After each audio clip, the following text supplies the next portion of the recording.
Hello students, कैसे हैं आप सभी। एक बार फिर से स्वागत है आप सभी का मिशन रेड क्लासेस चैनल पर।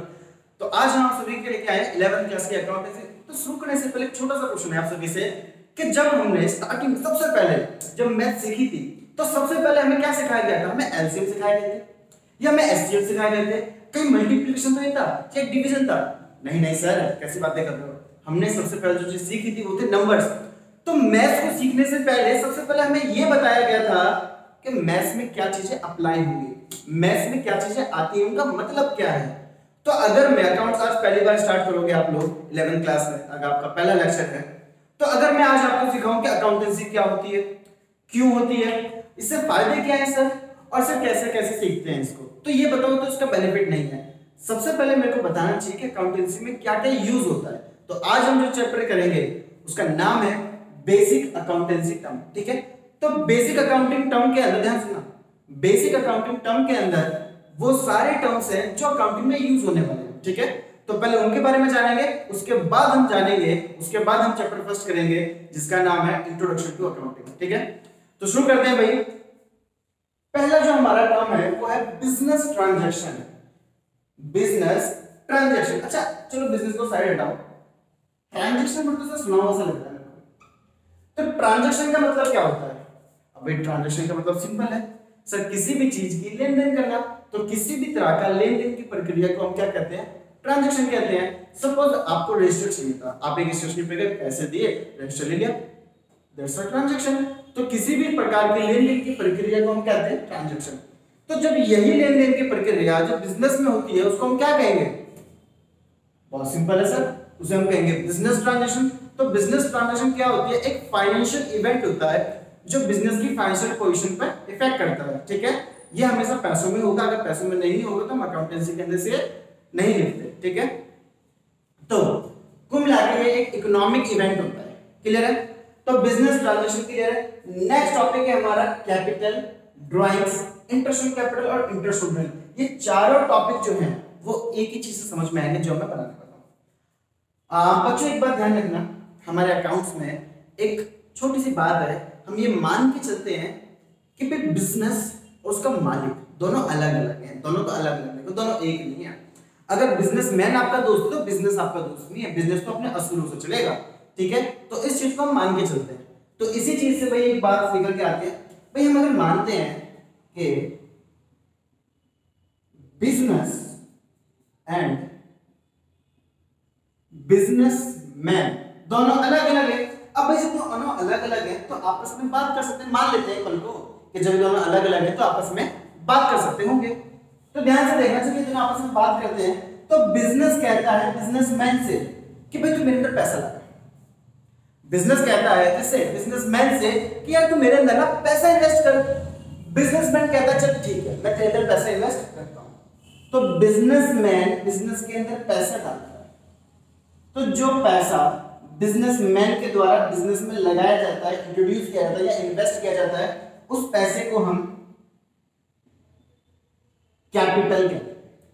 क्लियर है? तो जो पैसा बिजनेसमैन के द्वारा बिजनेस के अंदर लगाया जाता है उसको हम क्या कहते हैं? कैपिटल कहते हैं। सिंपल सी बात है सर।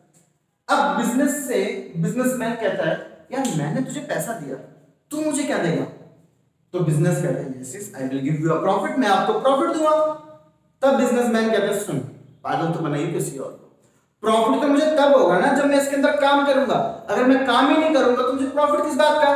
तो भाई ऐसी चीज बता, मैंने तुझे दिया पैसा, ऐसी चीज बता जो मुझे बैठे बिठाए मिले। अगर यही पैसा उठा के मैं बैंक में डाल दूं तो बिना कुछ करे मुझे बैंक इंटरेस्ट देगी, उसमें तो मुझे कुछ करना भी नहीं पड़ेगा। तो ऐसा कुछ बता यार।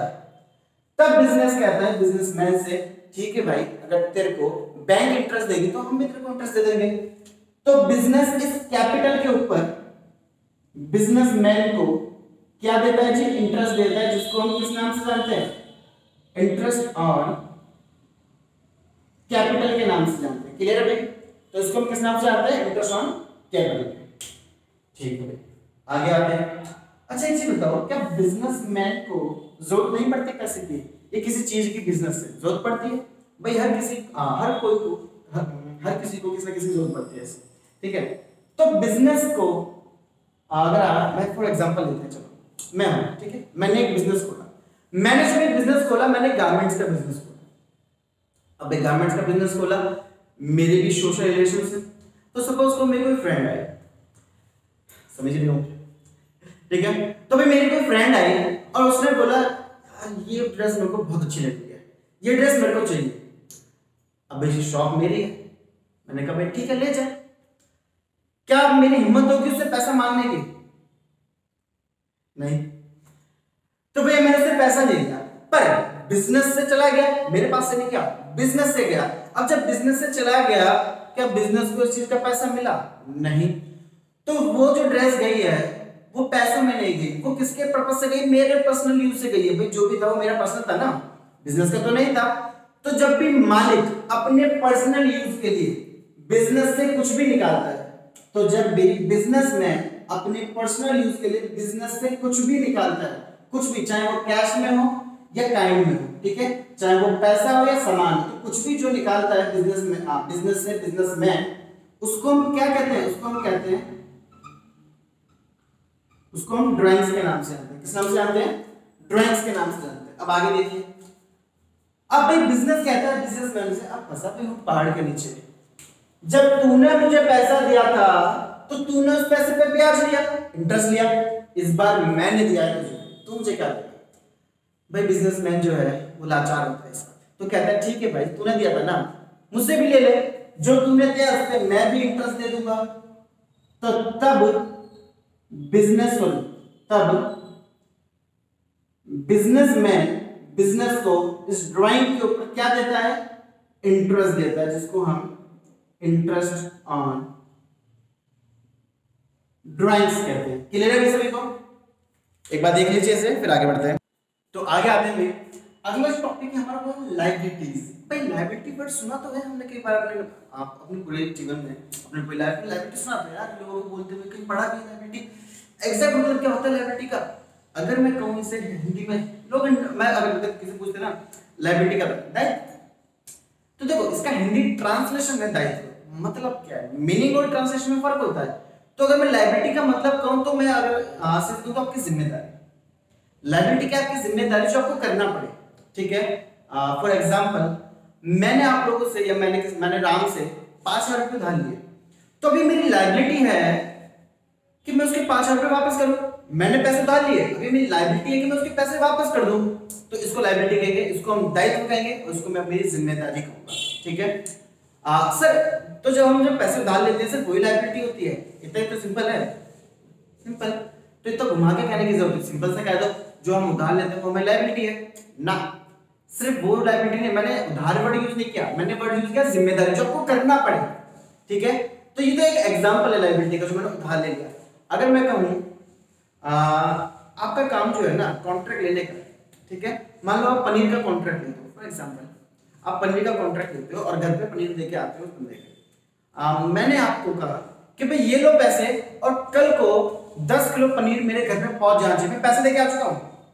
अगर मैं पैसे देके नहीं आता तो आप कह सकते थे मैं बिजी था या कुछ भी था, या उस दिन यार पनीर खत्म हो गया तो इसलिए हम दे नहीं पाए, पर मैं आपको एडवांस देके आया हूं। ध्यान सुनना, मैं आपको क्या करके आया हूं? एडवांस देके आया हूं। और जब भी मैं आपको एडवांस देके आया हूं यानी कि वो आपको पैसा मिल चुका, एक सेकेंड, आपको पैसा मिल चुका है, पर क्या उस पैसे के लिए आपने काम किया ना? काम करना बाकी है। तो जब भी आपको एडवांस मिल जाए और आपको काम करना बाकी है, यानी कि वो पैसा अभी तक आपने कमाया नहीं है, उस पैसे के लिए काम करना बाकी है। जब आप उस पैसे के लिए काम कर लोगे तब आप उस पैसे को कमा लोगे, ठीक है। पैसे मिलने में और पैसे कमाने में फर्क होता है, ठीक है। तो जो पैसा आपको मिल चुका है, अब आप कोई बहाने दे सकते, सर पनीर खत्म हो गया था या हम आ नहीं पाए, पैसा ले लिया है, अब कल को पनीर पहुंचना चाहिए। तो सिंपल सी बात है, अगर कोई एडवांस भी देता है आपको तो उसके लिए आपको काम करना पड़ेगा, ठीक है। अगर कोई बच्चा मेरे को फीस देता है, अब वो कितना ही नालायक क्यों ना हो, ठीक है, वैसे तो क्या फर्क पड़ता है। पर मैं एक एग्जांपल देता हूं, मुझे बहुत बदतमीज बच्चा है यार, मुझे नहीं पढ़ाना इसे, पर मैं इसको पूरे साल की फीस ले चुका हूं और पेरेंट्स के आंसर में फीस वापस नहीं चाहिए, या सपोज मेरे पे फीस नहीं है, मेरे पे पैसे नहीं कि मैं उसे वापस कर सकूं, तो भाई अब मैं चाहूं ना चाहूं मुझे उस बच्चे को पढ़ाना पड़ेगा, मेरी लायबिलिटी है। क्यों? क्योंकि मैं पैसा ले चुका हूं। क्लियर है? तो लायबिलिटी का मतलब समझ में आया? जो काम आपको करना पड़े, जो आपकी जिम्मेदारी, जो आप चाह करके भी मना ना कर सको, उसे कहते हैं हम लायबिलिटी, ठीक, दायित्व। तो ऐसी चीज आप उधार लूंगा तो भी लायबिलिटी है, कोई मेरे को एडवांस देगा तो वो भी मेरी लायबिलिटी होगी। तो ज्यादातर आपको बताया जाएगा कि लायबिलिटी दो तरह की होती है, एक होती है हमारी करंट लायबिलिटी और एक होती है हमारी नॉन करंट लायबिलिटी। तो बात करते हैं करंट लायबिलिटी। करंट लायबिलिटी वो लायबिलिटी होती है जिसका पेमेंट आपको विद इन अ ईयर करना है, यानी कि विद इन अ 12 मंथ्स। तो ऐसी लायबिलिटी जिसका भुगतान मेरे को एक महीने, मैं कह रहा हूं जिसका भुगतान मेरे को एक साल के अंदर अंदर करना हो, उस लायबिलिटी को मैं क्या कहूंगा, करंट लायबिलिटी। सपोज मैं रेंट पे रहता हूं, ठीक है, मैंने 3 महीने से किराया नहीं दिया, अब क्या वो कौन सी लायबिलिटी है मेरी? क्या एक साल बाद दूंगा मैं किराया? ना भाई साहब, निकाल देंगे मुझे ठीक है। तो अगर मेरी लायबिलिटी जो रेंट है, जो 3 महीने का मैंने नहीं दिया, वो मेरी किस टाइप की लायबिलिटी है? वो मेरी करंट लायबिलिटी, एक साल के अंदर देना है मुझे। अब आते हैं नॉन करंट लायबिलिटी। मैंने बैंक से लॉन्ग टर्म लोन ले लिया जिसको मुझे 5 साल बाद चुकाना है। मैंने बैंक से लॉन्ग टर्म लोन ले लिया जिसको मुझे 5 साल बाद चुकाना है, तो कौन सी लायबिलिटी हुई? Non current liability. तो ज्यादातर लोग आपको ये बताएंगे कि लायबिलिटी दो तरह की होती है, current and non current. Current liability वो लायबिलिटी जिसका पेमेंट मेरे को 12 महीने के अंदर अंदर करना है, और नॉन करंट लायबिलिटी से उल्टी जिसका पेमेंट मुझे 12 महीने के बाद करना है। पर बहुत कम लोग आपको बताएंगे लायबिलिटी जो होती है उसको दूसरी तरीके से भी क्लासिफाई कर सकते हैं, जो है हमारा इंटरनल एंड एक्सटर्नल। तो लायबिलिटी को मैं दूसरी तरीके से भी क्लासिफाई कर सकता हूं, वो है हमारा internal liability and external liability. Internal external, देखो भाई, इंटरनल से पता चल रहा है साफ साफ कि अंदरूनी लायबिलिटी, और एक्सटर्नल बाहर की लायबिलिटी। तो बिजनेस का अपना बंदा कौन है? बिजनेस का अंदर का बंदा कौन है? उसका मालिक। ध्यान सुनना, बिजनेस का अंदर का बंदा कौन है? उसका मालिक। तो मालिक के प्रति जो भी लायबिलिटी होगी, क्या मालिक के प्रति जो भी लायबिलिटी होगी वो सब इंटरनल लायबिलिटी है, और बाकी जितनी भी लायबिलिटी है वो सब आपकी एक्सटर्नल है। यानी कि सर कैपिटल तो इंटरनल लायबिलिटी का पार्ट है क्योंकि कैपिटल मालिक ने दी है। बिल्कुल सही, कैपिटल हमारी लायबिलिटी होती है। कौन सी लायबिलिटी होती है कैपिटल मेरी? Internal liability. क्लियर है सभी को? तो भाई ये था हमारा लायबिलिटी का concept, current liability, non current liability, internal liability और एक्सटर्नल लायबिलिटी। इतना क्लियर? अब आगे आते हैं, आगे हमारा एसेट्स। सर ये क्या है? तो भाई एसेट्स क्या होता है? एसेट्स को हिंदी में कहते हैं हम संपत्ति। अब संपत्ति, जायदाद, भाई मतलब क्या है सर एसेट्स का मतलब? देखो भाई सिंपल सा लॉजिक है, जो भी चीज मेरे को बिजनेस चलाने में, सुना, जो भी चीज मेरे को बिजनेस को चलाने में मदद करती है वो सब मेरी एसेट्स है। जो भी चीज बिजनेस को चलाने में मेरी मदद करती है वो सब मेरी एसेट्स है। जिस फोन से मैं ये वीडियो बना रहा हूं मेरे बिजनेस को चलाने में मदद करती है, मेरी एसेट्स है। ये बोर्ड जिसमें मैं बच्चों को पढ़ाता हूं मेरी एसेट्स है। फैन मेरी एसेट्स है।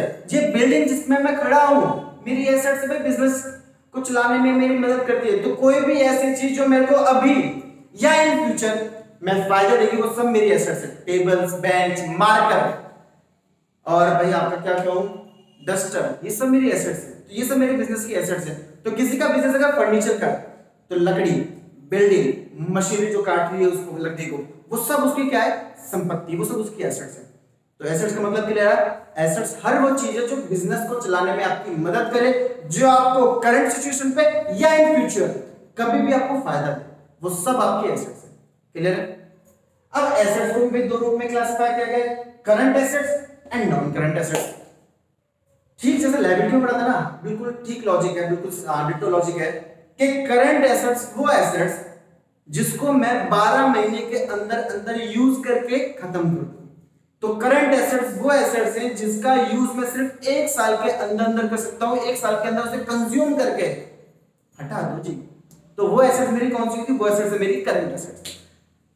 एग्जांपल ले लेते, चलो नॉन करंट का एग्जांपल ले लेते हैं। जैसे मार्कर है, क्या पूरे साल चल जाएगा मेरा मार्कर? 12 महीने से खर्च जाएगा मार्कर ना? 1 महीना मुश्किल से चलते हैं भाई, 1 महीना छोड़ो 1.5 हफ्ते मुश्किल से चलते हैं मार्कर यहाँ पे।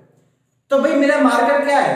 Non current asset. एसेट तो है, फायदा तो देता है, पर वो मेरा क्या है? नॉन करंट एसेट्स है।